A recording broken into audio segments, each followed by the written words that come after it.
ጤና ይስጥልኝ። ይህ ባና ሚዲያ ነው። ከባና ሚዲያ ለዛሬ ያዝናቸው ዘገባዎች አሁን ማስደመጥ ጀመርን። አበይት ነጥቦችን በቅድሚያ ልክ በዛሬው ዕለት ከ5 ዓመታት በፊት በአሉላ ዘመቻ ከሸዋት ተጉም እስከ የጭላና ፊናርዋ የተዘረጋው የመከላከያ ሰራዊት ዶግ አመድ የሆነበት ታሪካዊ ድል የተመዘገበበት ነው። ከ35000 በላይ ጦር ከጥቅም ውጭ እንዲሆን ያደረገውን የ11-11-11 ሚስጥራዊ ኦፕሬሽንን የተፈጸመበት መሆኑንና 11 ቁጥር የትግራዊ መለያ የሆነበት ምክንያት ምንድን ነው የሚለውን በቀዳሚነት ወደ እናንተ ይደርሳል። የአሜሪካ የውጭ ጉዳይ ሚኒስቴር ስቴት ዲፓርትመንት በሰሜን ኢትዮጵያ ያለውን የሰላም ሂደት እያደናቀፉ ነው ባላቸው የህዝባዊ ወያነ ሓርነት ትግራይ ህወሓት አመራሮችና በቤተሰቦቻቸው ላይ የቪዛ እገዳ መጣሉን አስታወቀ። እገዳው በተጣለበት በሁመራ ከፍተኛ ወታደራዊ እንቅስቃሴ ታይቷል። እናስደምጣችኋለን። የመከላከያ ሰራዊት መመናመን ተከትሎ የአብይ አህመድ አገዛዝ የኦሮሚያ ልዩ ኃይልን የመከላከያ ሚና እንዲረከብ ትኩረት ማድረጉንና በክልሉ ከፍተኛ የወጣቶች አፈሳ እየተካሄደ መሆኑን በዝርዝር እነግራቸዋለን። የ98 ቢሊዮን ብር የባንክ ዘረፋ አነጋጋሪነቱን ሳይዘነጋ ከመንግስት መስሪያ ቤቶች ያለ አግባብ በወጣበት የቀረው የ15 ቢሊዮን ብር ጉዳይ በአገሪቱ የፋይናንስ ስርዓት ላይ የተጋረጠውን ከፍተኛ የመዋቅር መፋረስና የተጠያቂነት መጥፋት አጋልጧል። እንመለከተዋለን። ዩናይትድ ስቴትስ እና በኢራን መካከል የተቀሰቀሰውን መጠነ ሰፊ ወታደራዊ ግጭት በአስቸኳይ ለማቆም የተዘጋጀው ባለ 14 ነጥብ የመግባቢያ ሰነድ ይፋ ሆኗል የሚሉና ሌሎች ዜናዎች ይዘናል። አብራችሁን ቆዩ።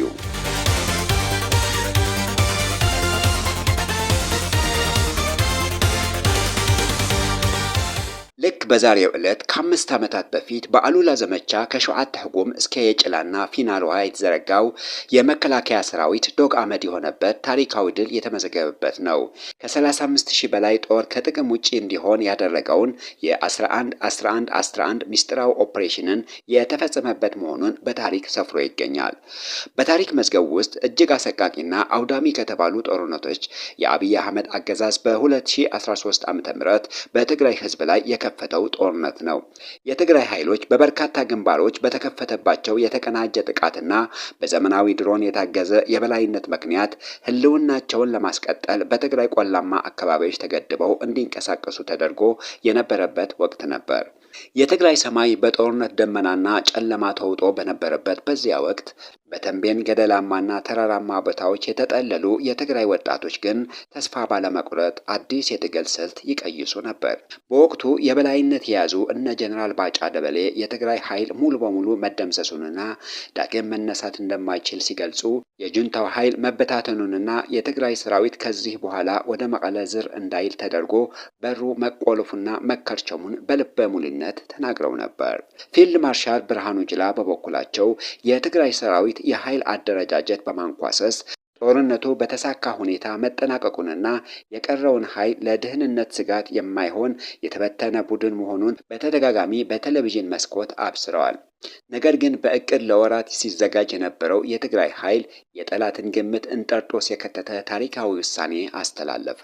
ሰኔ 11 2013 ዓ.ም የትግራይ ሰራዊት ወደ ታላቅ ማጥቃት ያሸጋገረው የጽናትና የጀግንነት ተምሳሌት በሆኑት በታዋቂው አፍሪካዊ ጀነራል ራሴ አሉላ አባ ነጋ ስም የአሉላ ዘመቻ ተጀመረ። ለወራት ያህል ከጠላት እይታ ተሸሽጎ ምቹ ሁኔታዎችን እየጠበቀ ሲዋጋ የቆየው የትግራይ ኃይል የደፈጣ ውጊያ ስልቱን ወደ ሰፊ መደበኛ ማጥቃት ቀየረው። ኃይሉ ከተንቤን ቆላማ ስፍራዎች በመነሳት ወደ እንደርታ፣ ራያና አጋመ ከፍተኛ ቦታዎች የሚያመራውን ታሪካዊ ጉዞ ጀመረ። ሰኔ 11 ንጋት 11 ሰዓት ላይ የጠላትን 11ኛ ክፍለ ጦር በተቀመጠበት ስፍራ ላይ በሸዋት ተጉም በኩል ከባድ ጥቃቶችን በአንድ ጊዜ ተሰነዘሩ። በተለምዶ 11 ቁጥር የትግራዋይ መለያ ተደርጎ የሚወሰደው ከትውልድ ወደ ትውልድ የመጣ በህፃናት ወይም በወጣቶች ላይ የአይን ህመም፣ ለራስ ምታት ወይም የወፍ በሽታ ለመከላከል አይን አካባቢ የመቆረጥ ልምድ ነው። ያ የቁስል ጠባሳ ሲድን ልክ እንደ 2 መስመር ወይም እንደ 11 ቁጥር ሆኖ ይታያል። የትግራይ ሰራዊትን በብልጽግና ሰራዊት ላይ ኦፕሬሽን በማድረግ የነበረው የትውልድ ጀግንነት አስቀጠለ። የትግራይ ጦር በሸዋት ተጉምና በአግበ ግንባሮች የገጠማቸውን የወረራ ኃይሎች አብዛኛውን በመደምሰስ የተረፈውን ደግሞ በመማረክ የራሱን ወታደራዊ አቅም በከፍተኛ ደረጃ ያሳደገበትን ታላቅ ድል በ2 ቀናት ውስጥ ብቻ አስመዘገበ። ሁኔታዎች የከበደው የኤርትራ ጦር ራሱን ለማዳን ወደ ወርቅ አምባ አቅጣጫ ሲያፈገፍግ፣ የመከላከያ ሰራዊት ግን ሁኔታውን ለመቀየር 4 ተጨማሪ ክፍለ ጦሮችን ከሜካናይዝድ አሃዳቸው አስገባ። ሆኖም የትግራይ ጦር ያንንን ግዙፍ ኃይል ከሸዓተ ሐጎም እስከ የጭላና ፊናሏ በተዘረጋው ሰፊ አውድማ ላይ እያዳከመ በመግጠም ሙሉ በሙሉ ደመሰሰው። ከሰኔ 11 እስከ ሰኔ 19 ቀን 2013 ዓ.ም በተካሄደው በዚህ ወረራ ዘመቻ ከ35000 በላይ የጠላትን ሰራዊት ሙሉ በሙሉ ከጥቅም ውጭ ሲሆን፣ መቀለን ጨምሮ አብዛኛው የትግራይ መሬት ነፃ ወጣ። ይህ በጄኔራል ባጫና በጄኔራል ብርሃኑ ጁላ የተቆለፈው በር ተሰብሮ መቀለ በትግራይ ኃይሎች ቁጥጥር ስር ስትውል፣ በወቅቱ በፌዴራል መንግስቱ ወገን የነበረው ወታደራዊና ፖለቲካዊ ትረካ በአንድ ጀንበር ተቀየረ። የጦርነቱን ሽንፈት ለመሸፈንና የህዝቡን የሞራል ውድቀት ለመታደግ የኢፌዴሪ ጠቅላይ ሚኒስትር አብይ አህመድ መቀለ ለነሱ እንደ በሻሻ ስልታዊ ጠቀሜታ እንደሌላት ገልጸው የትግራይ ህዝብ ረጋ ብሎ እንዲያርስ የክረምት የእርሻ ወቅት እንዳያልፈውና እንዲያስብበት እድል ለመስጠት ስንል ነው መቀለ በገዛ ፈቃዳችን ለቀን የወጣ ነው በማለት የጦርነቱን ሽንፈት በሰብአዊነት የተወሰነ አስመስለው አቀረቡት። በተመሳሳይ መልኩ የመከላከያ ከፍተኛ አመራሮችም ስትራቴጂካዊ ማፈግፈግ ማድረጋቸውን መግለጫዎች በማውጣት ቀደም ሲል የነበረውን ትግራይ ዳግም አታገግምም የሚለውን ፉከራቸውን ለማስተባበል ተገደዱ። ለወራት መሬቱ ተወሮ ከብቶቹ ተዘርፈውና እህሉ ተቃጥሎበት የነበረው ገበሬ በጠቅላይ ሚኒስትሩ ፈቃድ ሳይሆን በልጆቹ የደም መስዋዕትነት በነፃነት መሬቱን እንዲያርስ መንገድ ተከፈተ። ልክ በዛሬው ዕለት ሰኔ 11 2013 ዓ.ም በአሉላ ዘመቻ በትግራይ ህዝብ ላይ ተጭኖ የነበረውን የወረራ ቀንበር የሰበረውና ቀጣይ ለነበሩት ዘመቻዎች መነሻ የሆነ ታሪካዊ ድል የተመዘገበበት ዕለት ነው።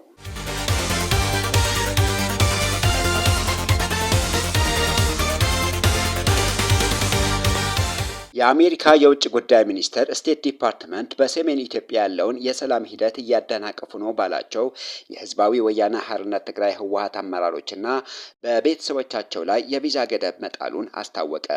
የቪዛ ገደቡ በትግራይ ክልል ያለውን ቀውስ ለመፍታት በሚደረገው ጥረት በማደናቀፍ ረገድ ተጠያቂ የሆኑ ወይም እጃቸው ያለበትን የህወሓት አክራሪ አቋም አራማጅ ወይም ተባባሪ በሆኑ ግለሰቦች ላይ ያነጣጠረ ነው። ይህ የአሜሪካ ውሳኔ ይፋ የሆነበት አዲስ አበባ የሚገኘው የአሜሪካ ኤምባሲ ከፍተኛ ልዑካን ቡድን በትግራይ ክልል ያለውን ወቅታዊ ውጥረት ለማርገብ በሚቀጥለው ሳምንት ወደ መቀለ ሊያቀና መሆኑን በተገለጸበትና ህወሓት የፌዴራል መንግስቱን አዲስ ጦርነት ለመክፈት እየተዘጋጀ ነው ሲል በከሰሰበት ወቅት ነው።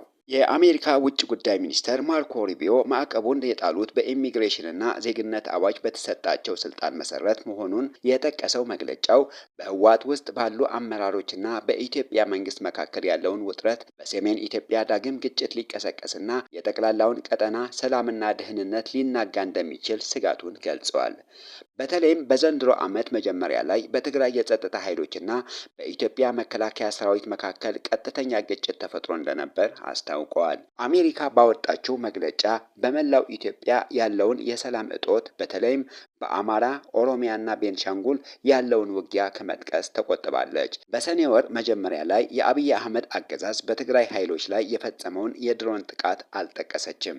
በሰሜን ኢትዮጵያ የሚኖሩ በመቶ ሺዎች የሚቆጠሩ ንጹሃን ዜጎች ጦርነቱ ሊያገረሽ ይችላል በሚል ስጋት ቀያቸውን ጥለው እየተሰደዱ መሆኑ በመግለጫው ተጠቅሷል። የአሜሪካ የውጭ ጉዳይ ሚኒስቴር ባወጣው መግለጫ የአሜሪካ መንግስት በሰላምና በክብር መኖር የሚፈልገውን የትግራይን ህዝብ ጨምሮ ከጠቅላላው የኢትዮጵያ ህዝብ ጎን መቆሙን ይቀጥላል ብለዋል። በተጨማሪም በክልሉ ሰላምና መረጋጋት አደጋ ላይ በሚጥሉ አካላት ላይ ተጠያቂነትን ለማስፈን ያሉትን መሳሪያዎች በሙሉ እንደሚጠቀም አስታውቀዋል።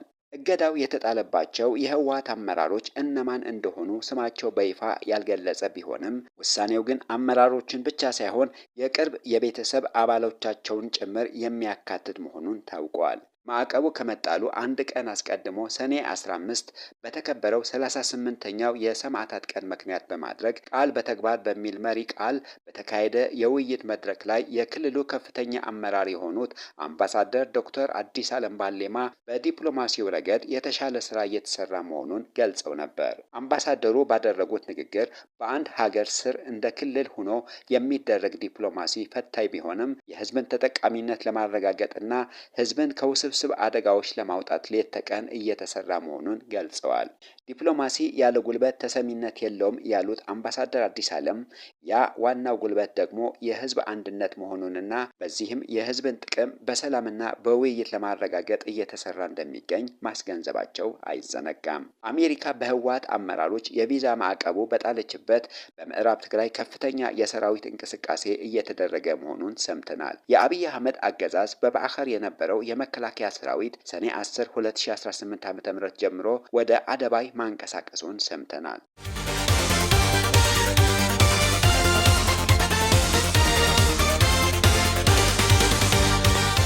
የአሜሪካ መንግስት በትግራይ ህዝባዊ ወያነ ሓርነት ህወሓት ከፍተኛ አመራሮችና የቤተሰብ አባሎቻቸው ላይ የጣለውን የቪዛ እገዳ ማዕቀብ የክልሉ ምክትል ፕሬዝዳንት አቶ አማኑኤል አሰፋ ለአጀንዳ የሚበቃ አይደለም ሲሉ የፖለቲካ ተንታኙ ጀዋር መሐመድ ማዕቀቡ በኢትዮጵያ ውስጥ የተደቀነውን አዲስ የጦርነት ስጋት ከመግታት ይልቅ ሂደቱን ሊያፋጥነው እንደሚችል ጠንካራ ትችት ሰንዝረዋል። በትግራይ ምክትል ፕሬዝዳንት አቶ አማኑኤል አሰፋ የቀረበው ቪዛ ለማያስፈልጋቸው ሲሉ የማዕቀቡን ወቅታዊነትና ሰብአዊ ሚዛን የጎደለበት ሲሉ አጣጥለውታል። አቶ አማኑኤል እንደሚያስረዱት ቪዛ የማያስፈልጋቸው የገዛ ቀያቸውን ለመመለስ ተከልክለው በየካምፑ በረሃብና በበሽታ እየረገፉ ያሉ በሚሊዮን የሚቆጠሩ የሀገር ውስጥ ተፈናቃዮች ጉዳይ ተረስቶ ትኩረቱ ሁሉ በጣት በሚቆጠሩ አመራሮች የጉዞ እገዳ ላይ በመሆኑ የዓለም አቀፍን ማህበረሰብ የቅድሚያ እሴት ሚዛን ያሳጣል። በሚሊዮኖች ህይወት ላይ ያንዣበበውን እውነተኛ ሰብአዊ ቀውስ ወደ ጎን በመተው ይህንን የቪዛ እገዳ መግለጫ የትኩረት ማዕከል ማድረግ የትግራይን ህዝብ ተጨባጭ ስቃይ የጋረደ ተግባር ነው ብለውታል። የፖለቲካ ተንታኙ ጀዋር መሐመድ በበኩላቸው ማዕቀቡን ዋሽንግተን ካሰበችው በተቃራኒ የጦርነቱን መንገድ ሊያፋጥን እንደሚችል ስጋታቸው ገልጸዋል። በአሁኑ ወቅት ህወሓት ከፌዴራል መንግስቱ የሚሰነዘርባትን የበጀት ቅነሳና የመሰረታዊ ዕቃዎች አቅርቦት እገዳን ጨምሮ ከፍተኛ ውጫዊ ጫናዎችን እያስተናገደ ከመሆኑም በላይ በውስጥ በኩልም ከባድ የፓርቲ ክፍፍልና የህዝብ ቅሬታ ገጥሞታል። በእንደዚህ አይነት የሁለትዮሽ ጫና ውስጥ ያሉ አመራሮች እጅ ከመስጠት ይልቅ ጦርነቱን ለፖለቲካ ህልውናቸው መታደጊያ አድርገው ሊመርጡት ይችላሉ። ምክንያቱም አዲስ ግጭት መፍጠር የውስጥ ዲሲፕሊንን ለማደስና የህዝቡን ቅሬታ ወደ ጋራ መከላከል ለማዞሪያነት ሊያገለግል ስለሚችል ነው። የቪዛ እገዳው ተራ ተምሳሌታዊ ከመሆን አያልፍም። የማዕቀቡ ወደ ቤተሰብ አባላት መለጠጥም ቢሆን የህልውና አደጋ ተደቅኖብኛል ብሎ የሚያስብን አካል ውሳኔ የማስለወጥ አቅም የለውም። ይባስ ብሎም የፌዴራል መንግስቱ ወደ ትግራይ ድንበር ወታደሮችን እያስጠጋ ባለበትና ከፍተኛ ወታደራዊ አዛዦች ወታደራዊ ዝግጅትን የሚያሳይ ጠንካራ መግለጫዎች እየወጡ ባሉበት ወቅት ዋሽንግተን በህወሓት አመራሮች ላይ ብቻ ማዕቀብ መጣሏን የፌዴራል መንግስቱን የበለጠ ጠበኛ እንዲሆን ሊያበረታታ ይችላል ብለዋል። በመሆኑም አሁን የተጣለው ማዕቀብ የፕሪቶሪያው ስምምነት ያስፈጽማሉ ተብለው የሚጠበቁትን ዓለም አቀፍ አካላት ዲፕሎማሲያዊ ሚናቸውን በአግባቡ መወጣት አለመቻላቸውን የሚያሳይ ከመሆኑም በላይ ህወሓት የዲፕሎማሲ መንገዶችን ሙሉ በሙሉ መዘጋቱን አምኖ ወደ ጦርነት ሜዳ እንዲያመራ የሚያፋጥን አደገኛ አካሄድ መሆኑን ገልጸዋል።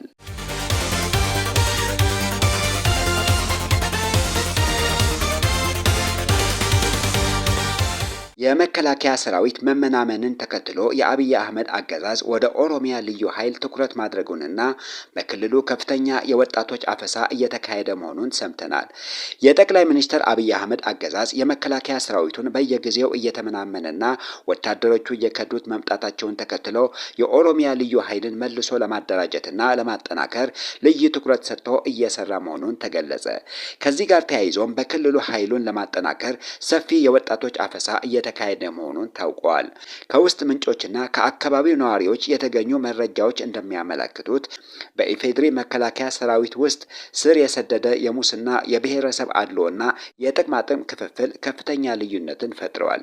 ከውስጥ ምንጮችና ከአካባቢው ነዋሪዎች የተገኙ መረጃዎች እንደሚያመለክቱት በኢፌድሪ መከላከያ ሰራዊት ውስጥ ስር የሰደደ የሙስና የብሔረሰብ አድሎና የጥቅማጥቅም ክፍፍል ከፍተኛ ልዩነትን ፈጥረዋል።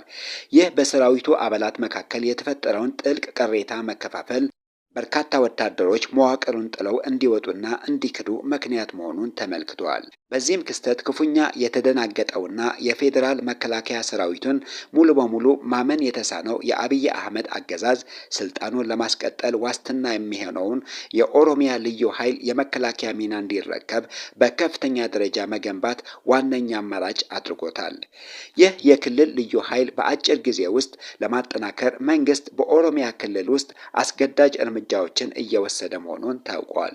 በተለይም የኦሮሞ ነጻነት ሰራዊት ባልተቆጣጠራቸውና በመንግስት ቁጥጥር ስር ባሉ የክልሉ አካባቢዎች የወጣቶች የጅምላ አፈሳ ዘመቻ እየተካሄደ እንደሚገኝ ምንጮች አረጋግጠዋል።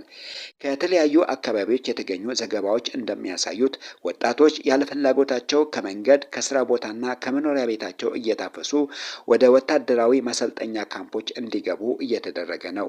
በመከላከያ ሰራዊት ውስጥ ያለው መፈረካከስና በአንጻሩ የኦሮሚያ ልዩ ኃይልን በአፈሳ ጭምር የመገንባት ስትራቴጂ የሀገሪቱ ብሔራዊ የጸጥታ መዋቅር ይበልጥ ወደ ብሔር ማዕከልነትን እየቀየረ መሆኑን ታዛቢዎች አስረድተዋል።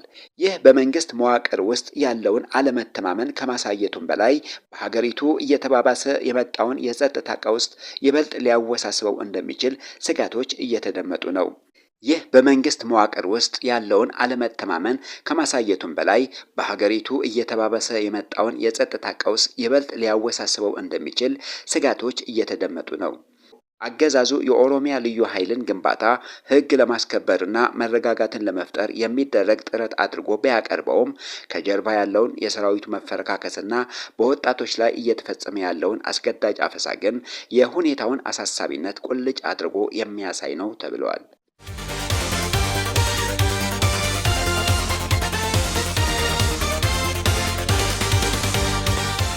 የ98 ቢሊዮን ብር የባንክ ዘረፋ አነጋጋሪነቱ ሳይዘነጋ ከመንግስት መስሪያ ቤቶች ያለ አግባብ በወጣበት የቀረው የ15 ቢሊዮን ብር ጉዳይ በሀገሪቱ የፋይናንስ ስርዓት ላይ የተጋረጠውን ከፍተኛ የመዋቅር መፈራረስና የተጠያቂነትን መጥፋት አጋልጠዋል። የፌዴራል ዋና ኦዲተር መስሪያ ቤት ዛሬ ለሕዝብ ተወካዮች ምክር ቤት ባቀረበው የ2017 በጀት ዓመት የኦዲት ሪፖርት እንዳመለከተው በ2016 በጀት ዓመትና ከዚያም በፊት ከህግ ውጭ የተፈጸሙ ክፍያዎች መሆናቸውን በሂሳብ ምርመራ ተረጋግጦ 21.5 ቢሊዮን ብር ለህዝብና ለመንግስት ካዝና ተመላሽ እንዲሆን ጥፋቱን የፈጸሙ ተቋማት በደብዳቤ ጠይቀው ነበር። ይሁን እንጂ ከተጠየቀው ከፍተኛ ገንዘብ ውስጥ ተመላሽ ሊደረግ የቻለው 31 በመቶ ወይም 6.6 ቢሊዮን ብር ብቻ ሲሆን ቀሪው 15 ቢሊዮን ብርና ከ23,000 ዶላር በላይ የሚሆነውን የአገር ሀብት እስካሁን ሳይመለስ በወጣበት ቀርቷል። ይህ በቢሊዮን የሚቆጠር የህዝብ ሀብት ባክኖ እንዳይቀር ዋና ኦዲተሩ ለተቋማቱ ተደጋጋሚ ማሳሰቢያ ቢሰጡም የብልጽግና ፓርቲ በሚመራው የመንግስት መዋቅር ውስጥ ያለውን የቁጥጥር መላላትና የአሰራር መበስበስ ለገንዘቡ ተመላሽ አለመሆን ዋነኛ ምክንያት ሆነዋል።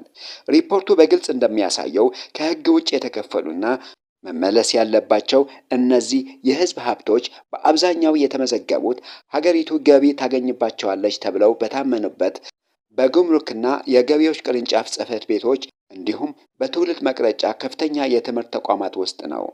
እንደ ማሳያም የኮምቦልቻ ጉምሩክ ቅርንጫፍ ከ800 ሚሊዮን ብር በላይ፣ የኤርፖርት ጉምሩክ 621 ሚሊዮን ብር፣ አርባ ምንጭ ዩኒቨርሲቲ 120.7 ሚሊዮን ብር እና የቃሊቲ ጉምሩክ ከፍተኛውን 3.2 ቢሊዮን ብር ያለ አግባብ አውጥተው ከነበሩ ገንዘብ በከፊል ወደ መንግስት ካዝና ተመላሽ ማድረጋቸው ተገልጿል።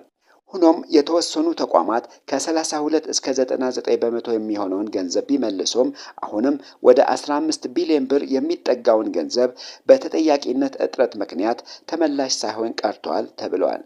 የሀገሪቱን የፋይናንስ መዋቅር ይበልጥ ያወከውና የስርዓቱን ግልጽነት ማጣት ያሳየውን ሌላው ትልቅ ግኝት በኦዲት ሪፖርት ላይ የተጠቀሰው የ16.3 ቢሊዮን ብር ያልተወራረደ ሂሳብ ነው።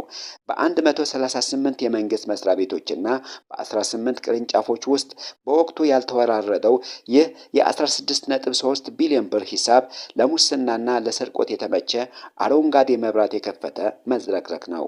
ይህ አይነቱ መጠነ ሰፊ የፋይናንስ ብክነት አገሪቱን እየመራ ያለውን የብልጽግና አገዛዝ በየመድረኩ የሚያስተጋባው የብልጽግናና የእድገት ትረካ መሬት ላይ ካለው ተቋማዊ ስርቆት ፍጹም የሚቃረን መሆኑን ተመልክቷል።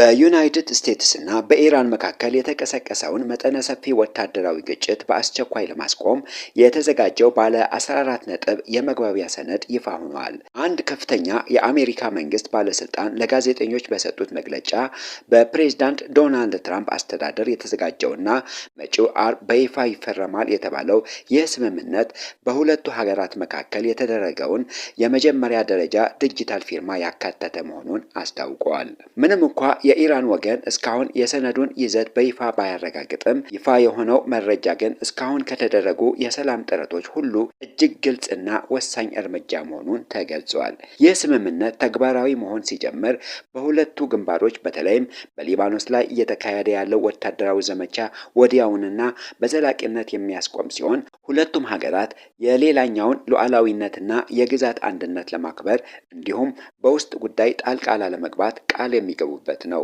አሜሪካ በኢራን ላይ የጣለችውን የባህር ኃይል እገዳ በአንድ ወር ጊዜ ውስጥ ሙሉ በሙሉ ለማንሳት የተስማማች ሲሆን ወታደሮቿም ከኢራን አቅራቢያ እንደምታስወጣ በሰነዱ ላይ ተመልክቷል። በአንጻሩ ኢራን የንግድ መርከቦች በሆርሙዝ ወሽመጥ በኩል ያለምንም ክፍያ በነፃነት እንዲጓዙ የምታመቻች ሲሆን በቀጣይ የባህር መስመሩን አስተዳደር በተመለከተ ከኦማንና ከሌሎች የባህር ስላጤ ሀገራት ጋር በጋራ ለመስራት ተስማምታለች። በቀጣይም የባህር መስመሩን አስተዳደር በተመለከተ ከኦማንና ከሌሎች የባህረ ሰላጤ ሀገራት ጋር በጋራ ለመስራት ተስማምታለች። በቀጣዮቹ 60 ቀናት ውስጥ በሚደረገው የማጠቃለያ ድርድር ላይ የኢራን የኒውክሌር ጉዳይ ዋነኛ አጀንዳ ሆኖ የሚቀጥል ሲሆን ሀገሪቱ የኒውክሌር መሳሪያ ላለማልማት የገባችውን ቃል በድጋሚ አረጋግጣለች። ይሁን እንጂ አሁን ያለውን የኒውክሌር መርሃ ግብር ይዘት የምታስቀጥል ሲሆን ያከማቸችውን የበለጸገ የዩራኒየም ክምችት በዓለም አቀፍ የአቶሚክ ኢነርጂ ኤጀንሲ ቁጥጥር ስር በቦታው ላይ የማቅለጥን ስራ እንደሚከናወን ተስማምታለች።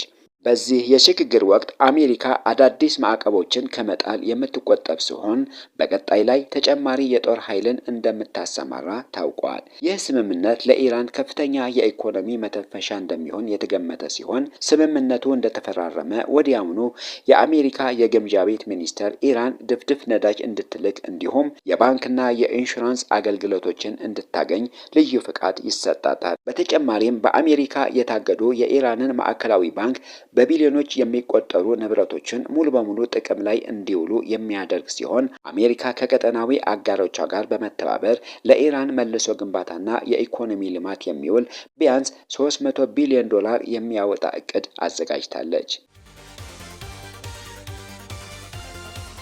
የተከበራችሁ የባና ሚዲያ ተከታታዮች ለዛሬ ያዝናቸው ዜናዎች እነዚህን ይመስሉ ነበር። ስለተከታተላችሁን ከልብ እናመሰግናለን። መረጃዎቻችን ለሌሎችም እንዲደርሱ ቪዲዮውን ላይክ እና ሼር ማድረጋችሁ እንዳትረሱ። ለቻናላችን አዲስ የሆናችሁ ደግሞ ሰብስክራይብ በማድረግ የቤተሰባችን አካል ይሁኑ።